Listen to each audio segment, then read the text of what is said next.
What wonderful numbers we're seeing filter in.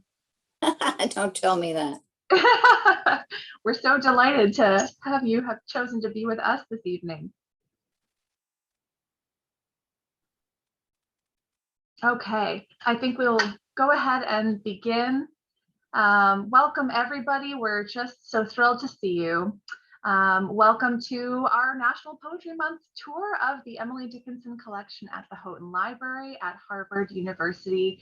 My name is Brooke Steinhauser. I'm the program director at the Emily Dickinson Museum, and I'm thrilled to be with you tonight. We are just delighted that you would join us tonight, and many of you are coming from places near and far all around the world. And so speaking of that, if you would like, feel free to chime in and use the chat feature to tell us where you're coming from today. It's always really exciting to hear from everybody. I'm coming to you from Amherst, Massachusetts, where it is a very beautiful spring evening. We're seeing many things in bloom, and it's truly uplifting. I see some great New Englanders, a lot of New Englanders. Hello, Spain, California, a couple Californians, fantastic. Well, again, just we really appreciate that you've tuned in for this program this evening. April is National Poetry Month in America, and of course for us at the museum, every month is Poetry Month. But we do remain closed for the pandemic at the moment, and we are continuing to bring you plenty of virtual programs like this one.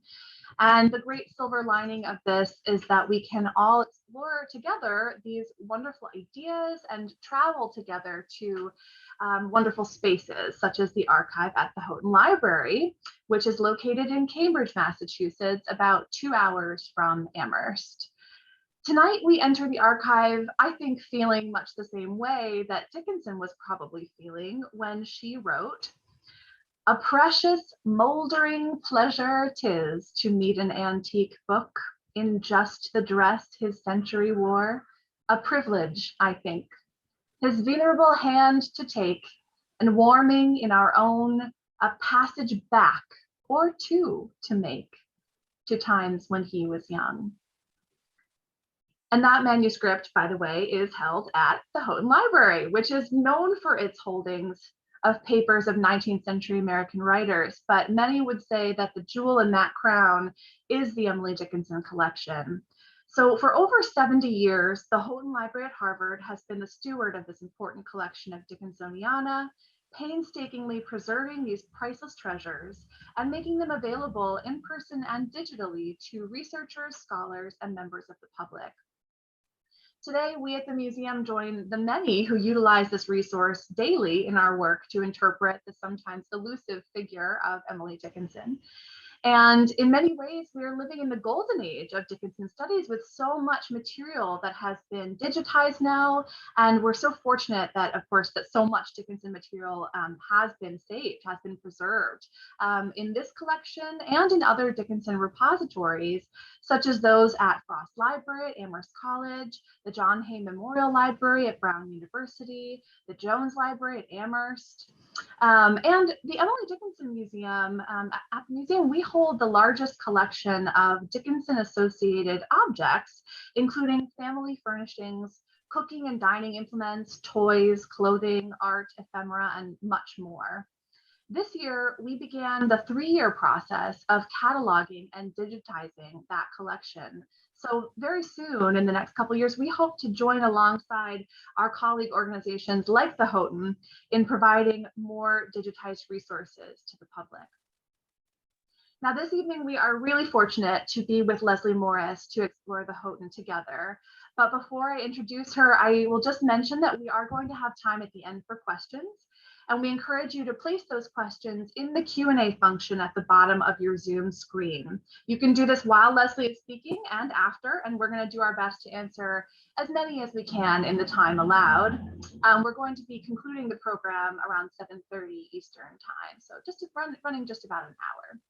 So now, without further ado, it is my great pleasure to introduce our guest this evening, Leslie Morris is the Gore Vidal Curator of Modern Books and Manuscripts at the Houghton Library at Harvard, where she has been a curator for 16 years. She is the general editor of the open access Emily Dickinson Archive, which makes images and transcripts of Dickinson's handwritten poems freely available to millions of visitors every year. Other Dickinson publications include a color facsimile of Emily Dickinson's Herbarium. Morris has also been a member of the Board of Governors at the Emily Dickinson Museum non-consecutively for 14 years and was a founding member of the board when the museum was formed in 2003. We are grateful for her many contributions in that capacity and for the important link that she provides between our organization and this crucial archive that we are about to explore together. So thank you, Leslie, and I'll turn it over to you. Well, thank you for that very kind introduction, Brooke. And I'm just going to go ahead and share my screen.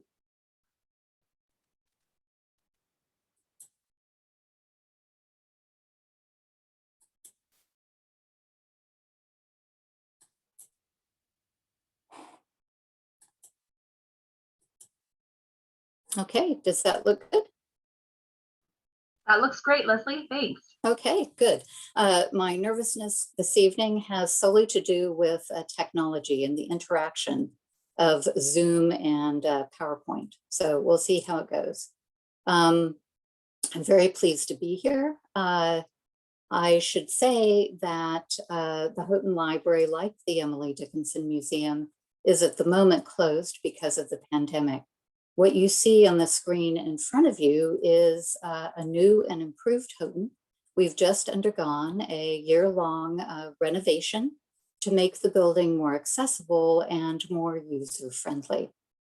I do hope that when we reopen, we're not quite sure when that will be, but we hope for this fall, that you'll feel free to come and use the library. It's open to everyone, not just to Harvard affiliates or to accredited scholars. The Emily Dickinson Room itself, which I'll be giving you a virtual tour of in a moment, is open for tours in real every Friday at 2 o'clock, along with the rest of the, what I call the memorial rooms on the second floor of Houghton Library. So one of the questions that I'm really asked most often is, why is the Emily Dickinson Collection at Harvard? And it's a good question. So the answer, the very short answer, is because of this man, Gilbert Holland Montague, Harvard class of 1901, who gave the Dickinson Collection to the Houghton Library. The slightly longer version goes back to the time of Emily Dickinson's death, when her sister Lavinia discovered the poetry that Emily had written in the chest of drawers in her bedroom. Now, everyone had known that Emily had written poems, but they didn't really know the vast quantity that was available. Lavinia decided she wanted to get those poems published, and she asked her sister-in-law, Susan Dickinson, who lived next door at the Evergreens, to take on the job of editing those poems, gave everything to Susan. Vinnie, however, was somewhat impatient, and Susan was taking too long. So Vinnie took all the manuscripts back and gave them to Mabel Todd. Mabel Todd was the wife of an Amherst professor. She also happened to be the mistress of Emily and Vinnie's brother, Austin. Mabel, however, was much more on the ball and got Thomas Wentworth Higginson to co-edit the poetry with her, and got a volume out in very short order in 1890, followed by 2 other volumes in the 1890s. Everything was fine, really. Vinnie was very happy. Susan, you can imagine, was not quite so happy. But then Austin died. And in his will, he left a small meadow, a piece of land, to Mabel and David Todd. Well, Vinnie was very upset by this, and it caused a rupture with Mabel Todd. So what happened to the manuscripts was, when Vinnie won the lawsuit against the Todds and retained possession of that land, then Mabel Todd held on to the manuscripts that she had still, while Vinnie had a certain body of manuscripts that Mabel had already returned to her. So that's really how the Dickinson papers became split. This rivalry between the two camps continued into the next generation, with Vinnie's heir being Martha Dickinson Bianchi, Susan Dickinson's only surviving child, and Mabel Todd's daughter, Millicent Todd Bigham, carrying on her mother's tradition.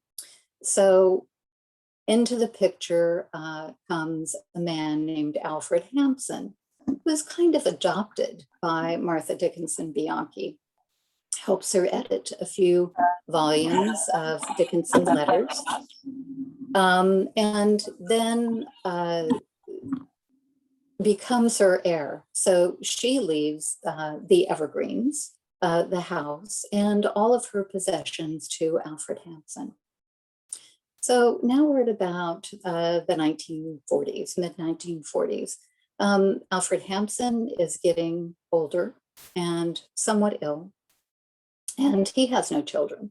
So he begins to think, what am I to do with this inheritance? He was devoted to Emily Dickinson, equally devoted to Martha Dickinson Bianchi, and felt a great responsibility to pass on this important legacy of the poet's papers.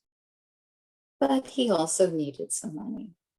So what he decided to do was to sell the papers, and enlisted the Rosenbach Company in New York to help him sell the papers. They approached Dumbarton Oaks in Washington, D.C. They were not interested and suggested that the Houghton Library at Harvard might be an appropriate place. So Houghton was interested. Its first librarian, Bill Jackson, needed to come up with the money, however, and he approached this gentleman, Gilbert Montague. Montague had been on the library visiting committee, so he was familiar with Houghton. He'd had a tour of the Houghton by Bill Jackson and was very impressed by the collections there. He'd only ever given a few $100s to the library, and the price for the Dickinson papers was considerably more than that, $50,000. But Jackson wanted the Dickinson collection, and he approached Montague to see if he would be interested. After some months of persuasion, Montague decided that yes, he would do this as his 50th reunion gift to Harvard. He was going to be celebrating his 50th reunion in 1951. So during 1950, there was a negotiation between Montague and Alfred Hampson that was finally successfully concluded. Montague bought the collection over 3 years. He was able to make payments and gave the collection to Houghton. As part of his 50th class reunion celebration, and I should perhaps add that 50th reunions at Harvard are very big deals, and all of the 50th reunion classes compete against each other, trying to make the biggest gift by a 50th class reunion. So the library, as part of this gift agreement, had promised to install a Dickinson memorial room in the library. That's part of what you'll be seeing today. They also promised that they would do a big exhibition during the class reunion that would focus on Montague's gift of the Dickinson collection. And to cap it all off, Gilbert Montague was given an honorary degree. So everyone at Harvard, at least, was very happy. So we'll now, having had that little bit of history, we'll now go into the Dickinson Room itself. So when you go into the Dickinson Room, which is actually quite a small space, to your right, you'll see the piano, the two portraits of the Dickinson parents, Edward and Emily Norcross Dickinson. In the center of the room, you'll see the portrait of the three Dickinson children. Above the chest of drawers, And to your left, you'll see the poet's writing table and desk. So I now just want to talk about some of the major pieces in the room. This is one of two authentic portraits of Emily Dickinson. The more famous one, of course, is the Daguerreotype that's at Amherst College. This portrait of the three Dickinson children was done around 1840, so Emily is about 10 years old. What I like about this portrait is that it does show the color of her hair with that auburn cast. And the portrait of her father, Edward, shows that same auburn cast to the hair. Austin is in the center and Lavinia, Vinny, the youngest, on the right. Now, you'll notice that Emily is holding a book and a rose on top of the book. So the portraitist has given Emily the symbols of her interests. She was a great reader, even at a young age. And she'd also been helping her mother in the garden, the beginning of her love of gardening. Vinny, you can't see it all that well in this slide, but Vinny also is holding something. And when we had the portrait unframed for conservation, we could see that a little bit more clearly. What Vinny is holding is actually a drawing of a cat. So Vinny was a cat person. Emily, of course, was a dog person, and her beloved dog Carlo is quite well known to Dickinson fans. The chest of drawers, which in the room is underneath the portrait, is by tradition the one in which Vinny found all of Emily's poetry manuscripts stored after her death. Now, I'm told that in the beginning, when the Dickinson Collection came to Houghton, that the manuscripts were stored in those drawers, but it's been many, many years since they've been stored in those drawers. They're now much more securely stored. So you'll remember that the piano was to your right as you entered the room, and Emily Dickinson was very fond of music. When she was 14, her father purchased a piano for her. This is not that piano. This piano was an upgrade. So purchased probably around 1851 or 52. We know the date of the piano from the patent number on the sounding board of it. So we know this was not her first piano, but an upgrade. It had a much broader range to it than presumably the first piano did, and so was much more suited to a more skilled musician, which she was by the age of 22. On the left, you can see what we call a binder's volume of sheet music that was bound up. This is one of the books in the family library that belonged to Dickinson herself.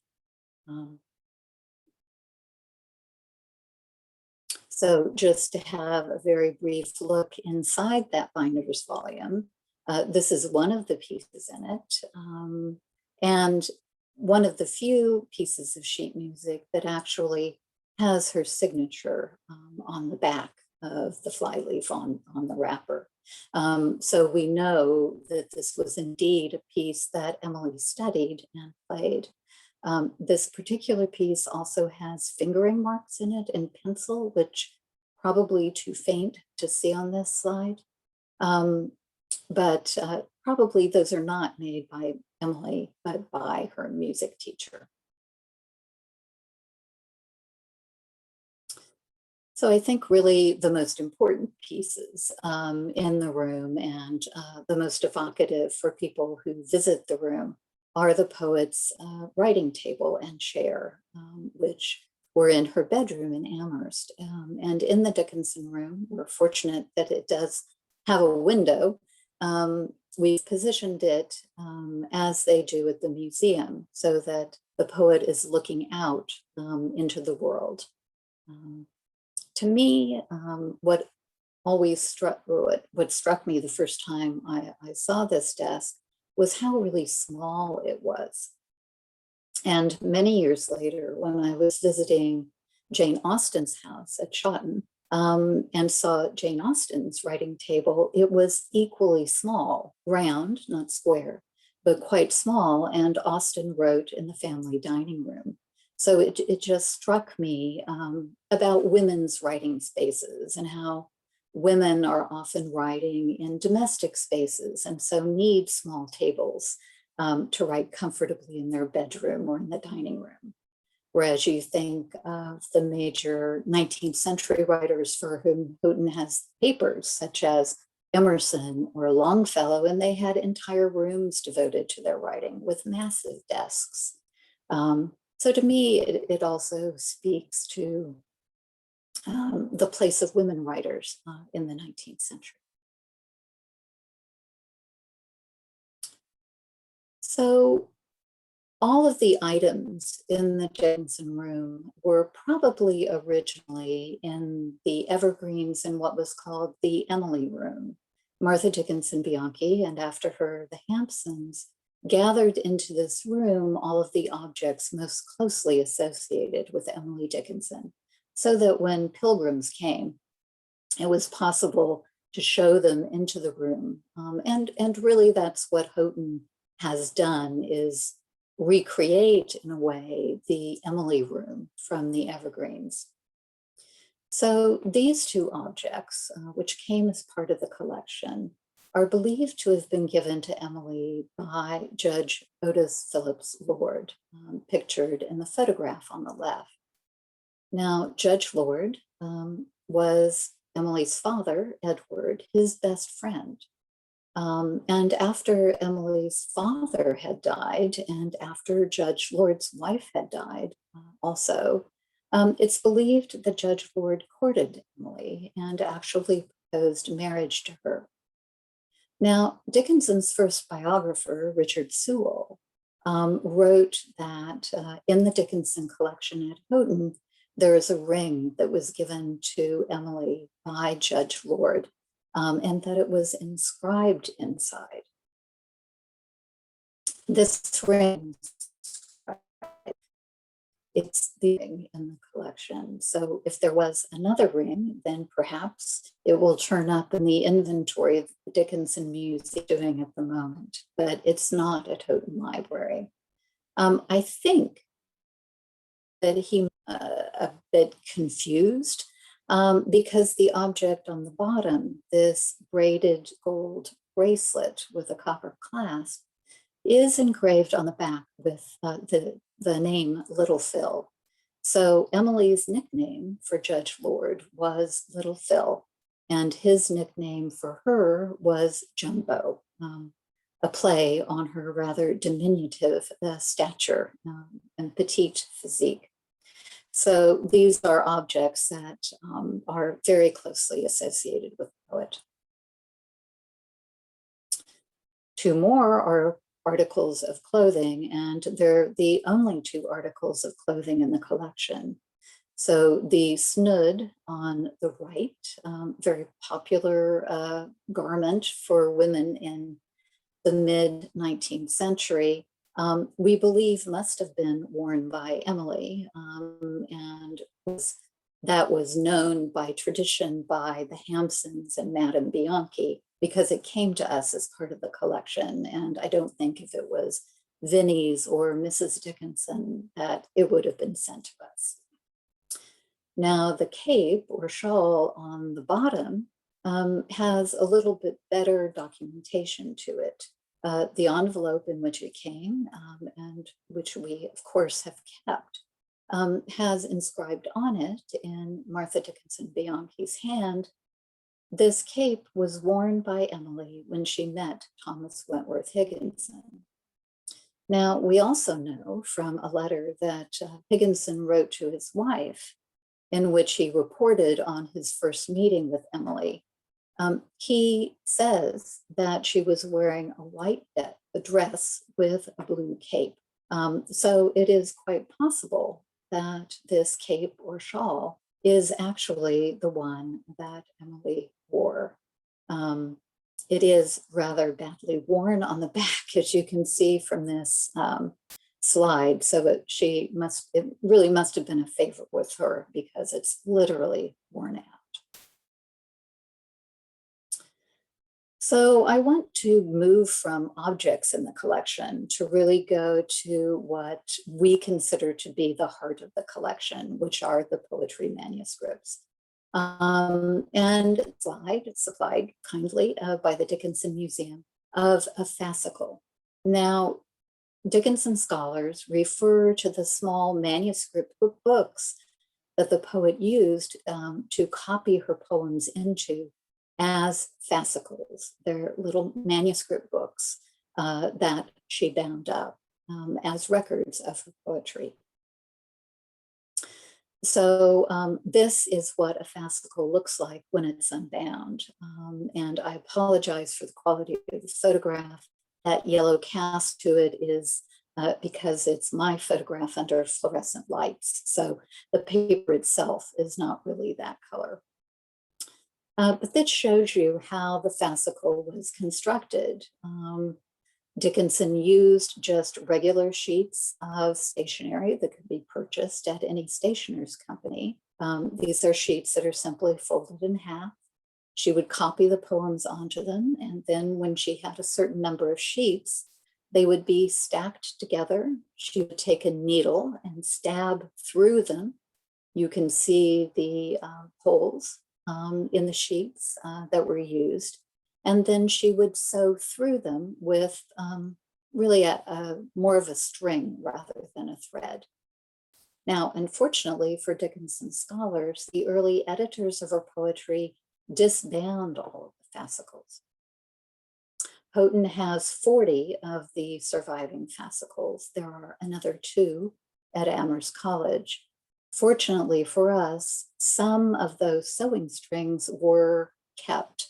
And so you can see one on this fascicle, Ralph Franklin's fascicle 36, our packet 18.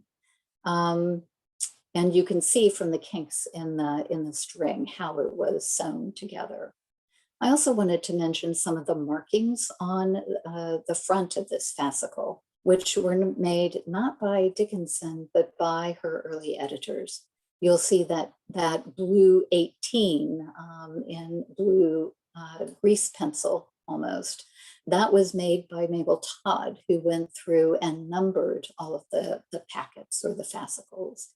Some of the pencil marks are also made by her, some possibly also by Susan Dickinson. So whereas we today would never dream of marking up these manuscripts, her early editors, who were anxious to get the manuscripts into print, that was the big point, had no such compunction and felt free to mark them up. So Dickinson's method of writing poetry, the fascicles are really what we would call fair copies of the poems.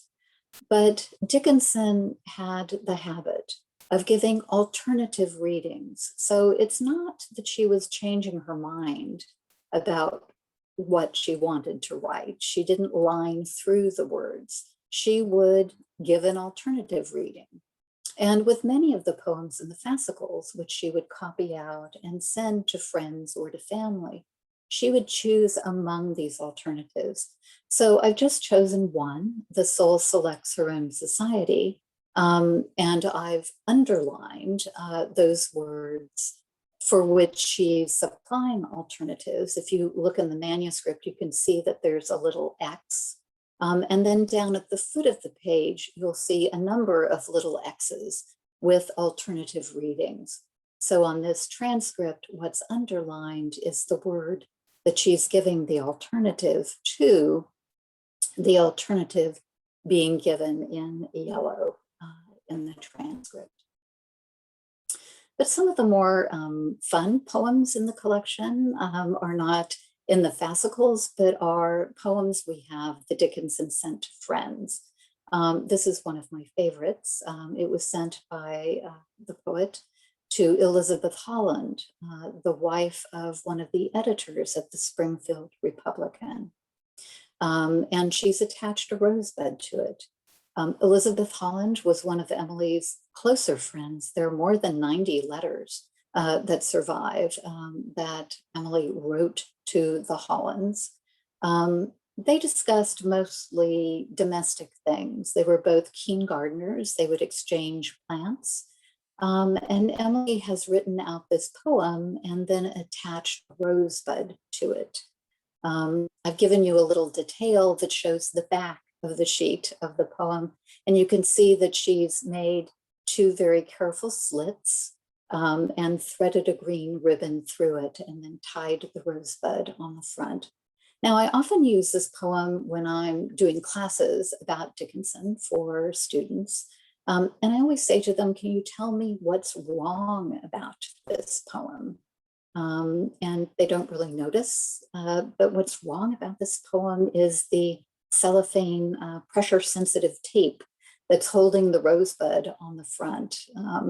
That was done by, I assume, Alfred Hampson before it came to the library. We would never do that.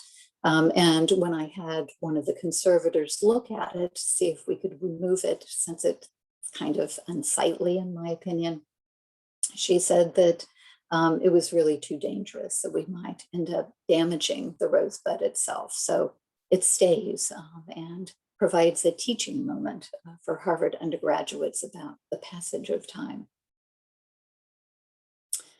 Dickinson would also attach things that she cut out of books from her library, and this is one of my favorites. It is a poem that she sent to her sister-in-law, Susan Dickinson, and she's gone through and cut out 2 images from Dickens' old curiosity shop. From one of her father's books. Edward Dickinson's name is actually written into the book, but she's just cut it out very neatly and then tied it onto the poem to send to her sister as a decorative element. There are other books in the collection that Emily has treated in this way. I wouldn't call her exactly careful about her books. So that's a very brief tour of kind of the objects in the Dickinson Room, a little part of the Dickinson collection itself. And now I want to spend the last 10 minutes of my presentation to show you some of the electronic resources that are available to you to continue to explore Emily Dickinson, both during the pandemic and after, when you can't get to the Houghton building. So what I'm going to do is stop sharing. And then we're going to see if I can do this.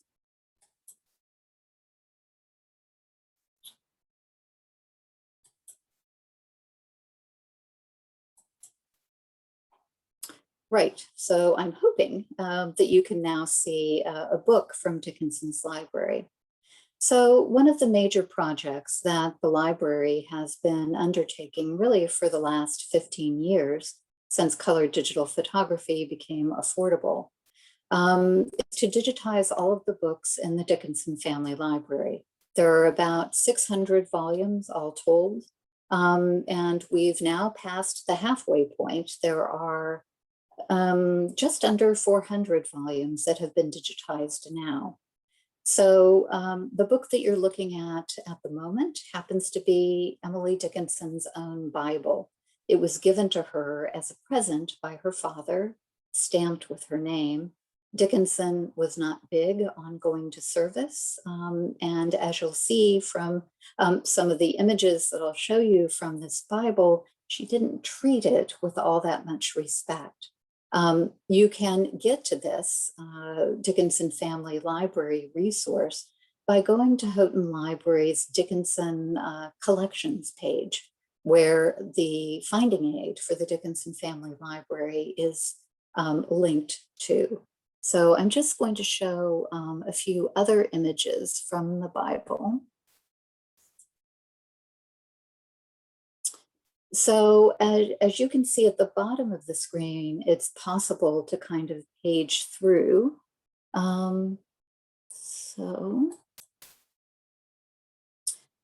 Dickinson also used many of the books to insert botanical specimens. She would press flowers in them. And so you can page through these books and see those specimens. But let me just move on to the next one. Right. So this is the Book of Timothy, and she's cut out the word Timothy. Now, I'm not aware that Timothy has been attached to a letter or to a poem and sent to someone. It's a bit of a mystery, but it would be interesting to know who that Timothy was, who was so important that he was either referred to or written to. It's one of those Dickinson mysteries. Many of the books in the Dickinson Library have markings that we can't really attribute to Emily Dickinson herself. There'll be little pencil markings in the margin or little X's in the margin. But Dickinson scholars can use those marks of reading and try to interpret either the poetry or come up with some other theory about the library. But it should always be borne in mind that all members of the Dickinson family and the Austin Dickinson family next door had access to these books and very well could have marked them up.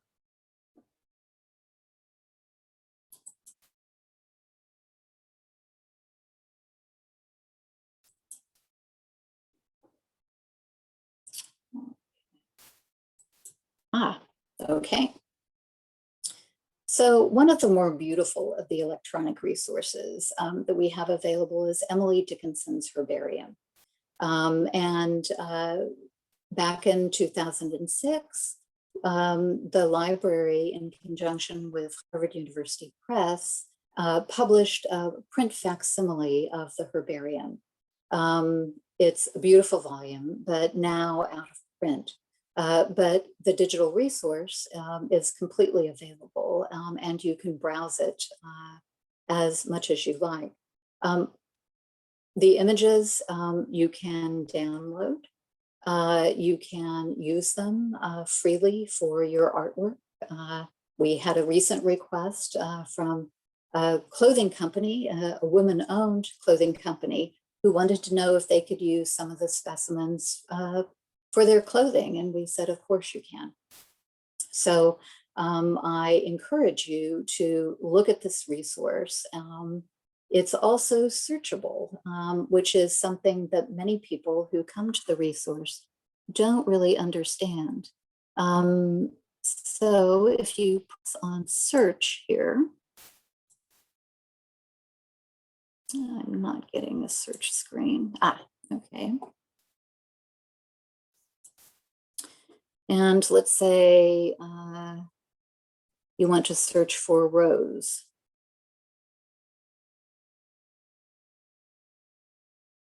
You'll then get a list of all of the specimens in the herbarium in which rose is pictured. You just click on that and it will take you to that page. You can also, although I have to say my own face is covering up the icon at the moment, you can go full screen so that you can just page through the herbarium and admire it.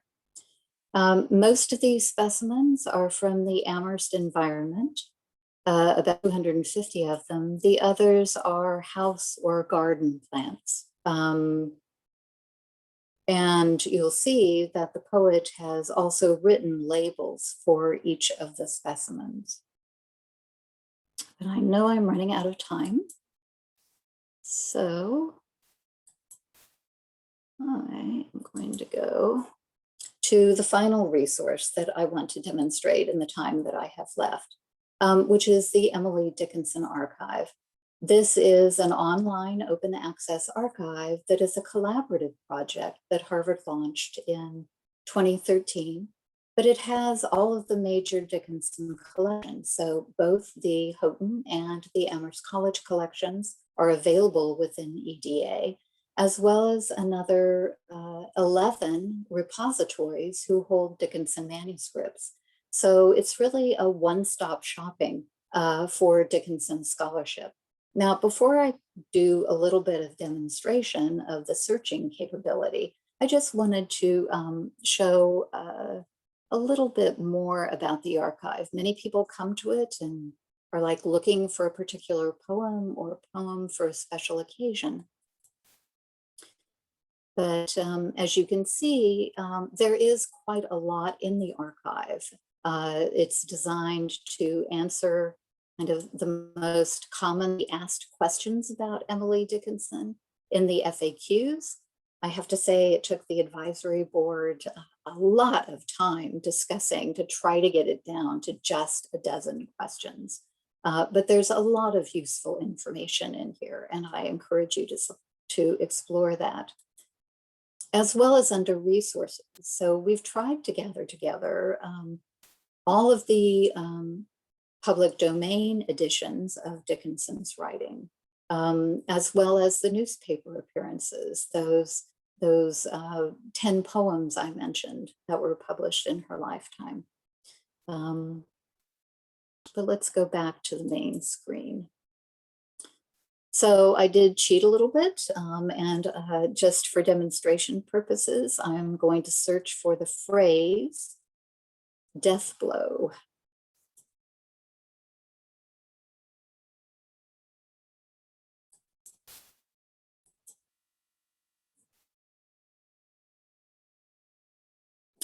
So on your search results screen, it will give you a weighted list. So if those words appear in the first line of a Dickinson poem, those will be displayed first, and then will be followed by all other occurrences of the word in Dickinson poems. So it's really very handy for doing research. But I'm just going to look at the first of these. And then I'm just going to close that tray to give myself a little bit more space. So this is a version of the poem that's at Houghton. I'm now going to open up the text box, and it gives you a transcription of the poem. Those of us who work with Dickinson manuscripts know that her handwriting can be somewhat difficult. And for the casual user, I think having a transcript available is certainly very handy. The default display is that it describes it line by line, but you can also ask to see it as a poem in its poetic form. Now, it will also tell you that there are 2 other versions of the poem. So let's go look at this version,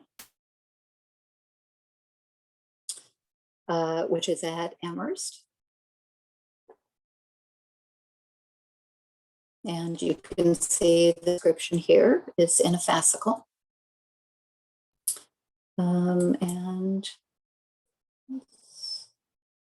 Okay. And a version at Boston Public Library.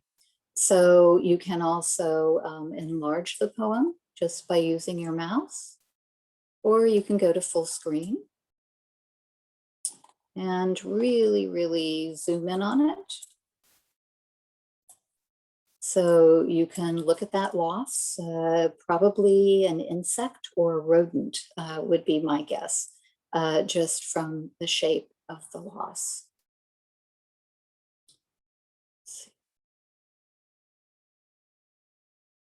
So I think I'm going to end it there and stop sharing my screen, because I know we're getting close to time, and I know that there have been a lot of questions coming in, and I want to give plenty of time for that. So I'll just stop sharing.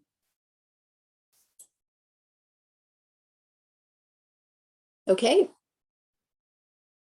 Oh, wonderful, Leslie. Just so delightful to have you walking us through this. Such a treat to be able to see some of the non-digitized objects in the collection, and then also to have you show us what resources are available to us for all of our Dickinson needs. And this group has a lot of interest. It's really wonderful to have all these questions coming in and all this wonderful appreciation for Leslie and your knowledge. Thank you, everybody. This is your chance to pop your question in the Q&A if you haven't done so already. And I'm going to take a look and see what we have coming in. We have a number of people who are very interested to know if the archive contains the letters between Sue and Emily. Leslie? Yes, part of what came to the library were also family papers. And many of the poems that Emily wrote to her sister-in-law, Sue, are included. The one that I showed, The Poor Torn Heart, with the two pictures sewn to them, that is from the Austin and Susan Dickinson papers. So yes. And sort of along these lines, I know we have some folks who are trying to wrap their mind around what is quite a complicated story, which is what about the Mabel Todd papers and where did those go? Well, the Mabel Todd papers are the ones that ended up at Amherst College. They were given to Amherst. You know, the whole story of the papers is very complicated, but Millicent Todd Bingham, Mabel's daughter, gave the papers to Amherst College because she got upset with William Jackson at Houghton Library. The original plan was that Millicent, who was a Harvard grad, she had a master's in geography from Harvard, that her papers would be united with Hampson's papers, all at the Houghton Library. But as is so often in the story of the editing of the Dickinson manuscripts, there was a lot of misunderstanding and acrimony. And so the papers remained split, but fortunately reunited virtually in Emily Dickinson Archive. And I did want to call out someone's comment in the chat that if you are trying to wrap your mind around this complicated story of all these different repositories, a great resource for that, particularly with regards to Mabel Todd and Martha Dickinson Bianchi, the poet's niece, is a book called After Emily by Julie Dobro, who I'm guessing came to do some research with you, Leslie. She did. It's an excellent account. And there's also an account as part of the foreword in the edition of the Herbarium that we did, where I did a lot of digging in Houghton's files to try to reconstruct all of the letters between Jackson and Hampson and the Rosenbach Company. It really is a story that would make an interesting television series for Netflix. That's a great point. Maybe someone's out there listening who wants to make that series. Let's see, we have some questions about envelope poems and the sort of other sort of previously unpublished poems, which is of course the case with a lot of Emily Dickinson's work prior to a certain point, explaining how they were discovered. Well, the envelope poems, that's used to describe what I called the rough drafts. Houghton has one envelope poem written on an envelope flap. Most of those were left in the hands of Mabel Todd. She was working on trying to bring them together to edit them as finished poems. And so those envelope poems are at Amherst College. There was a very beautiful book done by Marta Warner a few years ago that reproduced them that I strongly encourage people to see. We have some folks are really interested in the materiality of the manuscripts that you were showing us. One person is thinking about when she made these cutouts in a book, did she write out what was lost, perhaps, anywhere on the object itself. No, no, she was just interested in the pictures, I think. And another person kind of along the same lines, again, with the looking at these markups and editing done on these manuscripts, is there any indication that of editing or censoring by subsequent owners of the poems? Not in the manuscripts at Houghton. There is an instance in one of the fascicles at Amherst where Mabel Todd cut out a poem that Emily had written for Susan Dickinson. And that page of the fascicle was cut into numerous pieces, and the pieces dispersed. Fortunately, all of the pieces have now been reunited, but other than that one defacement, no, most of the marks on the fascicles, at least, are limited to the top page and are X's of various kinds, the numbering that Mabel Todd did. Susan Dickinson seems to have tried to group poems into thematic groups. So there might be a D for death on the page. But most of the editorial marks are limited to that area on the first page above at the top of the fascicle. Thank you. Let's see. Wow, we have so many really great questions coming through. Let's see. Melissa is thrilled to see that the Dickinson Family Library of Books is on display, is digitized, and do any particular titles jump out as more worn or well-loved than others? And I think she's taking a guess, maybe Bronte or Eliot titles. Well, you know, that's hard to say. I would say her Bible looks very broken on the spine. It hasn't broken yet, but it looks like it might. It's hard to know if that wear came from Emily or from subsequent users of the volume. I'd say one of the volumes that does show definite wear would be her Webster's Dictionary. And that wear is not really on the Bible, but the dictionary has marbled edges. The edges have coloring on them. And you can definitely see where that has worn on the edge, that it's been often used and the pages have often been turned. So I think that's probably those two volumes, I would say, have wear that I would associate with Dickinson.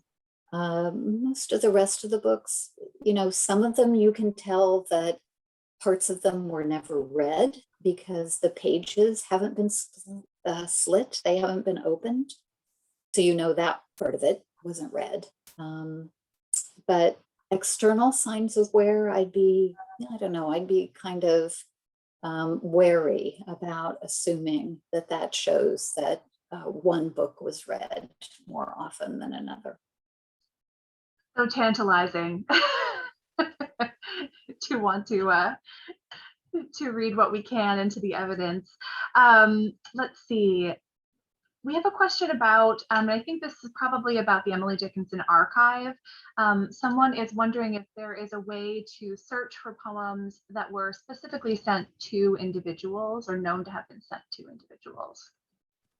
Yes, there is. You can do a search for any word, for example. So if you just put in the letter A or E and hit search, it would bring up, I think, all of the poems in the archive. So on that search results screen, you can filter by recipients. That would be the easy way to do it. I'm happy to talk about this offline. If you have difficulty doing it, just get in touch with me at the library and we can set up a time and I can explain in more detail how to do it. Terrific. This question is about the herbarium. Let's see, is there evidence that some plants in the herbarium were shared via correspondence with others, like a plant swap?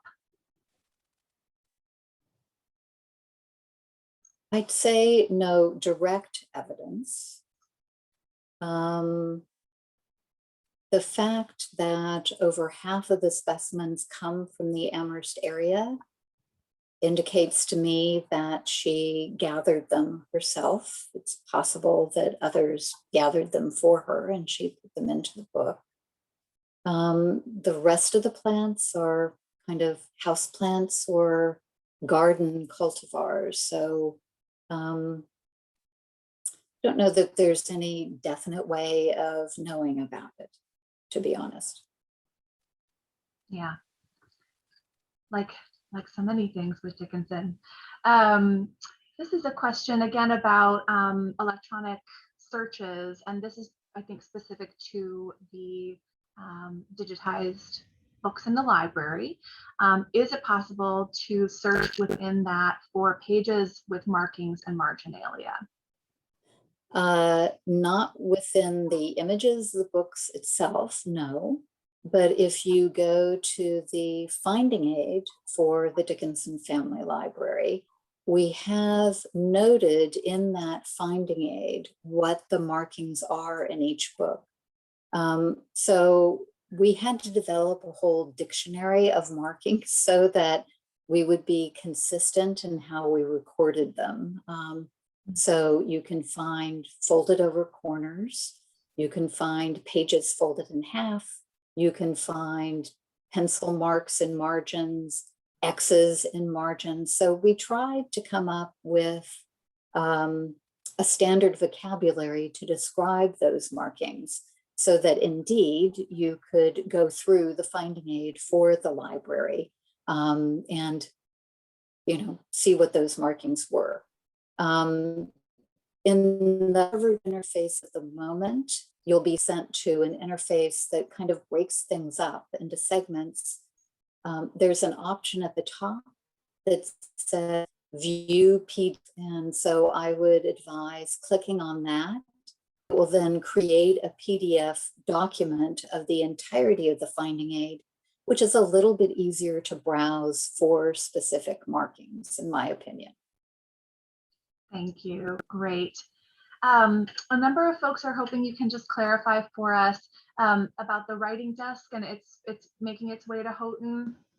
And you of course talked about Alfred Hampson.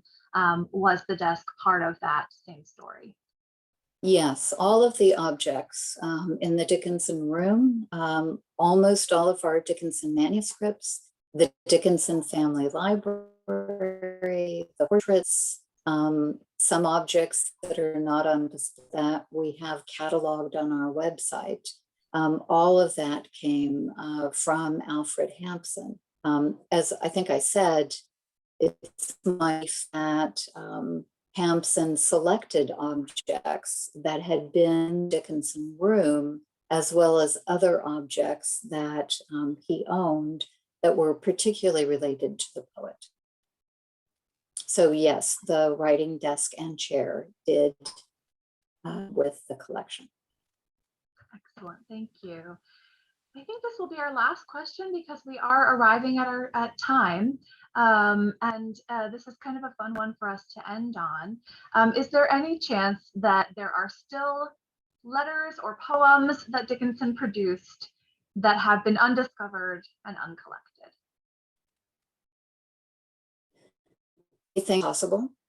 I will say that all of the Dickinson that has appeared for sale on the market at auction, for example, or in dealers' catalogs, is all material that was known to really the first editor of the scholarly edition.